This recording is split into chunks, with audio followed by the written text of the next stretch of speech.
Welcome to Studious. Today, we are diving deep into one of the most foundational subjects in all of medicine, histology. Now, most students hear that word and immediately think of hours staring down a microscope at confusing pink and purple slides. But here's the truth. Histology is not just about memorizing what things look like. It is about understanding the architecture of life itself. Your body is not a random collection of cells. It is an extraordinarily organized biological machine, engineered with a precision that surpasses anything human hands have ever built. This guide, The Human Blueprint, is your complete visual reference for understanding cells, tissues, and the microscopic anatomy that holds everything together. By the end of this video, you will look at the human body completely differently. You will understand not just what the structures are, but why they exist, how they are classified, and how they work in perfect, unified harmony. So whether you are a first-year medical student, a nursing student, or simply someone who loves science, this video is for you. Let's begin. Here is a number that should stop you in your tracks. Your body contains approximately 32 trillion cells. That is 32 billion individual living units, all working together simultaneously right now as you watch this video. On top of that, your body produces roughly 1 billion brand new cells every single hour to replace those that are worn out or dying. And across all of that cellular activity, there are approximately 200 distinct specialized cell types, each one shaped, structured, and programmed for a unique purpose. Now, the critical question in histology is this: how does the body organize all of that complexity without collapsing into chaos? The answer is elegant. Nature solved this problem by grouping all 200 cell types into just 4 primary tissue categories. 4 systems. That is it. These 4 tissues, epithelial, connective, muscle, and nervous, provide the framework for everything your body does. The overarching goal of this entire system is homeostasis, maintaining a stable internal environment no matter what the external world throws at you. Understanding these 4 tissues is not just an academic exercise. It is the master key to understanding pathology, pharmacology, surgery, and clinical medicine. Everything in the body traces back to these 4 categories. Before we explore the 4 tissue types, we need to understand the tool that makes histology possible: staining. Here is the challenge. When you place a thin slice of human tissue on a glass slide and look at it under a microscope without any treatment, you see almost nothing. The cell structures are nearly transparent, colorless, and indistinguishable from one another. The internal anatomy is essentially invisible. This is why histology relies on chemical stains. These stains work by selectively binding to specific molecules inside and around cells, creating brilliant color contrast that transforms an invisible, featureless slice of tissue into a rich, interpretable biological map. The most common staining technique in histology is called hematoxylin and eosin, or H&E staining. Hematoxylin binds to nucleic acids, staining the nucleus and ribosomes a deep purple blue. Eosin binds to proteins in the cytoplasm and extracellular matrix, staining them shades of pink and red. This color combination allows histologists and pathologists to immediately identify cell types, detect abnormalities, and diagnose disease. In fact, pathologists diagnose cancer, infection, and inflammation every day by reading H&E stained slides. Understanding how staining works and what different colors mean is absolutely fundamental to interpreting histological images in your exams and in clinical practice. Now we arrive at the cornerstone of everything in histology: the 4 primary tissues. Think of your body as a building. Every sophisticated structure, a skyscraper, a hospital, a cathedral, is built from a combination of a small number of fundamental material types. Similarly, your body, no matter how complex, is built from just 4 tissue categories. First, epithelial tissue, the facade. This tissue lines every internal and external surface of your body. It covers your skin, lines your lungs, coats your digestive tract, and forms your glands. It is the body's interface with the world, providing protection, selective absorption, and secretion. Second, connective tissue, the scaffolding. This is the most abundant and varied tissue type. It binds structures together, supports organs, stores energy, and literally prevents your body from collapsing into a formless heap. Third, muscle tissue, the engine. Muscle converts chemical energy from food into mechanical energy, movement. Without it, your heart would not beat, your food would not digest, and your limbs would not move. Fourth, nervous tissue, the wiring. This tissue generates, transmits, and processes electrical signals, giving you the ability to sense your environment, think, react, and control every organ in your body. 4 tissues, 1 body. Let us explore each one.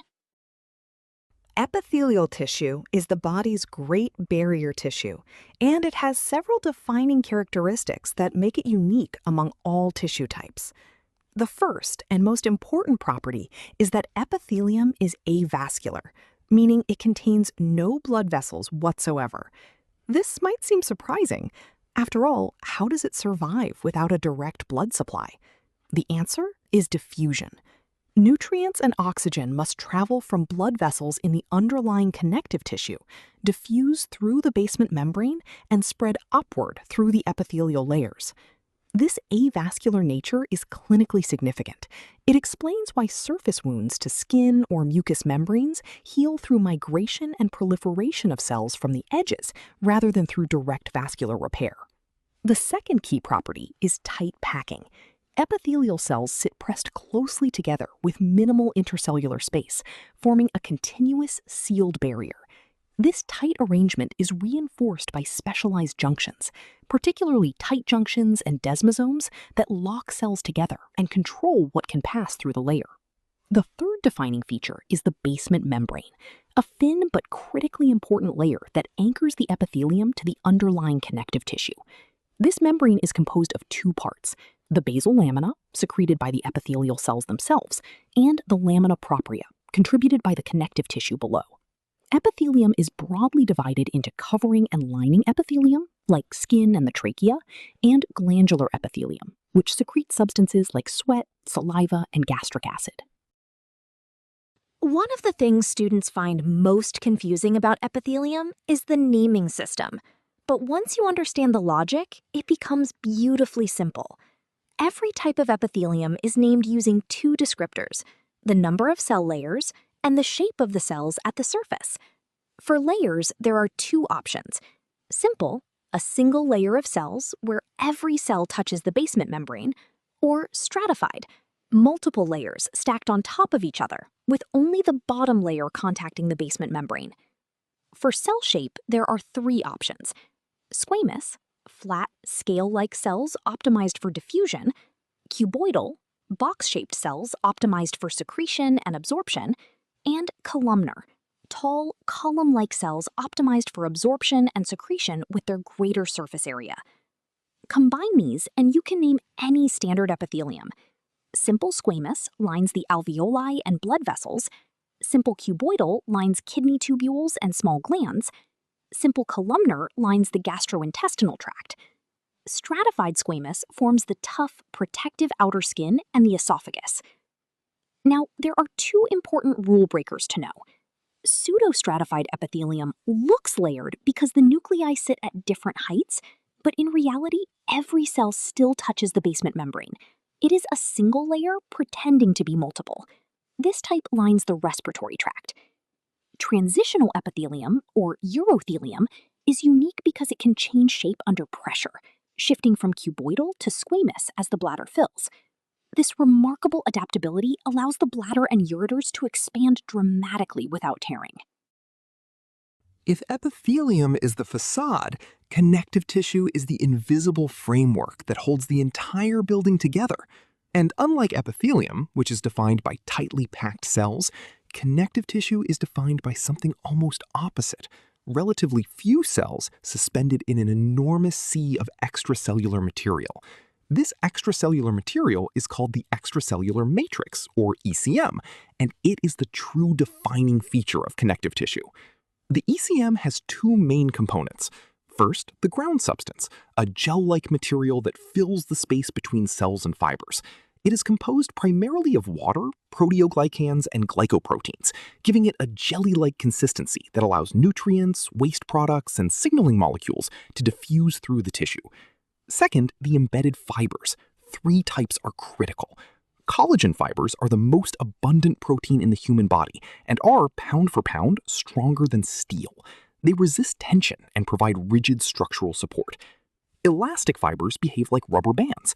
They allow tissue to stretch under force and then recoil back to its original shape.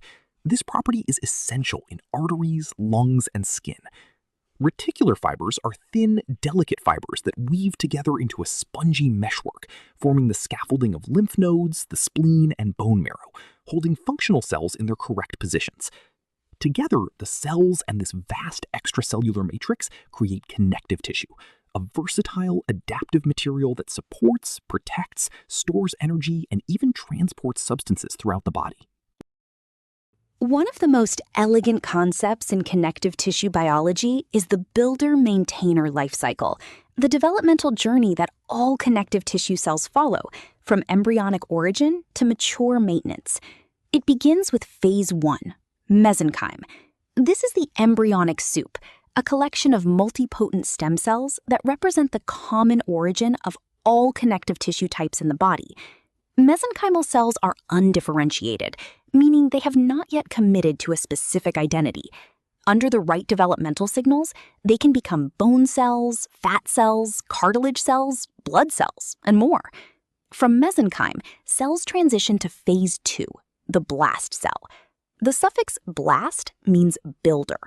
Blast cells are highly active, metabolically busy cells whose primary job is to synthesize and secrete the extracellular matrix. Fibroblasts build the ECM of loose and dense connective tissue. Osteoblasts build bone matrix. Chondroblasts build cartilage. These are the construction workers of connective tissue.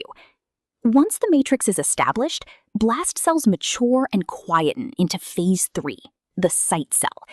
The suffix site means mature maintainer. Fibrocytes, osteocytes, and chondrocytes are resting cells that monitor and maintain the established tissue with far less metabolic activity. But connective tissue also has its security forces, macrophages and white blood cells, neutrophils and lymphocytes that constantly patrol the matrix, engulfing debris, killing pathogens, and coordinating immune responses. Knowing the blast-site relationship is essential for understanding both normal physiology and pathological conditions like osteoporosis and fibrosis. One of the most remarkable aspects of connective tissue is its astonishing versatility, a direct result of how dramatically the extracellular matrix can vary. Moving across what we call the matrix spectrum, we go from liquid to semi-solid to completely solid.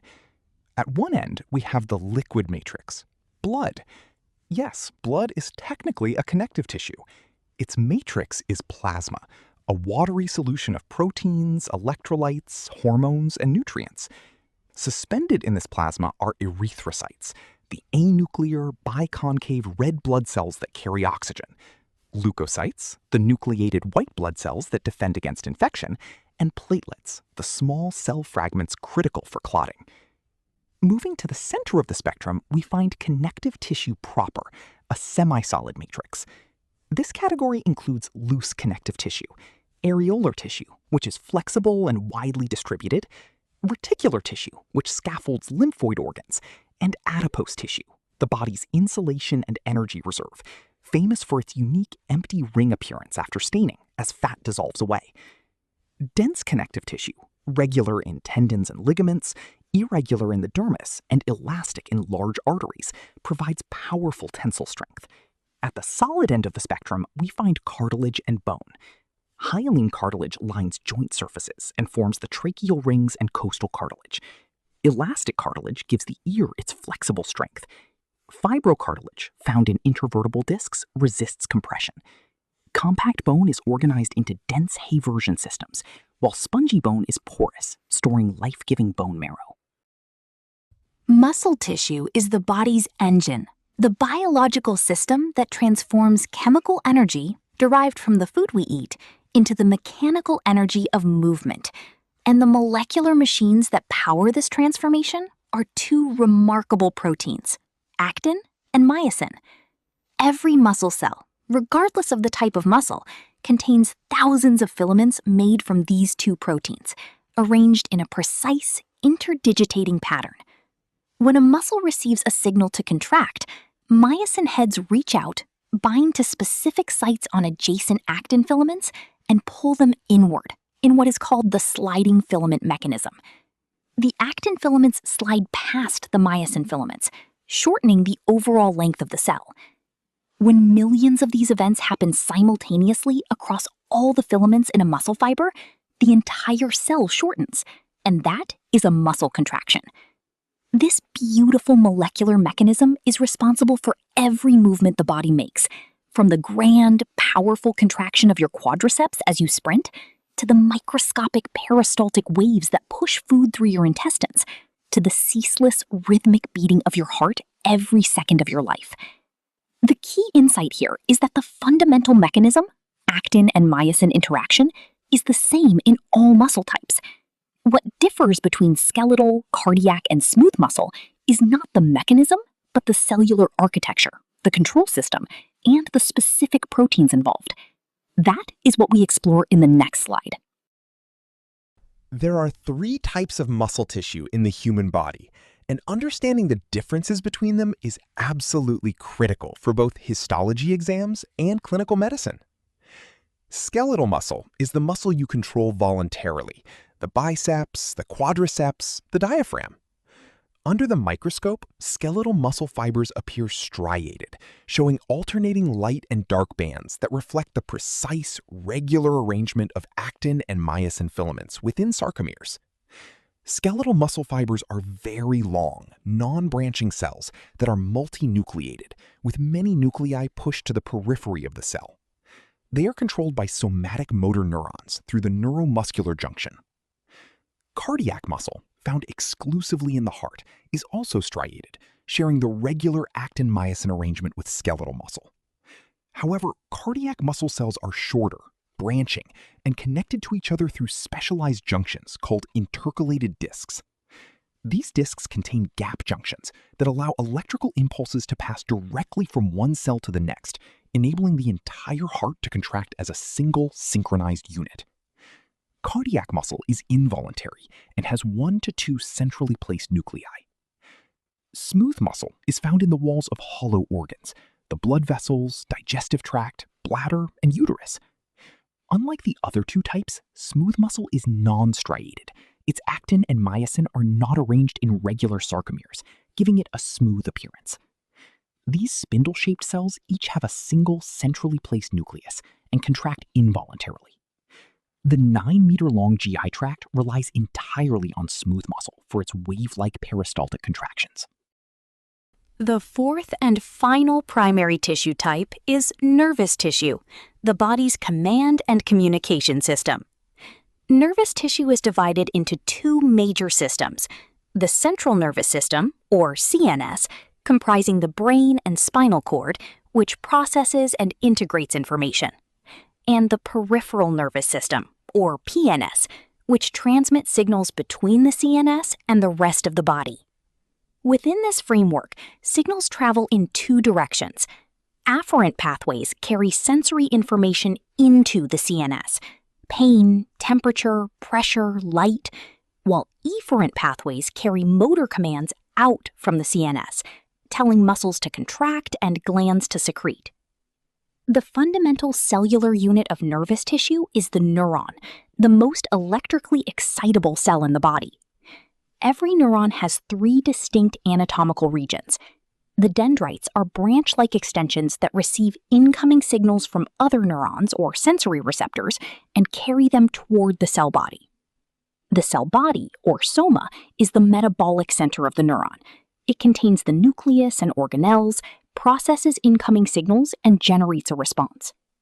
The axon is the long transmission cable that carries the electrical impulse, the action potential, away from the cell body toward the next neuron or target organ.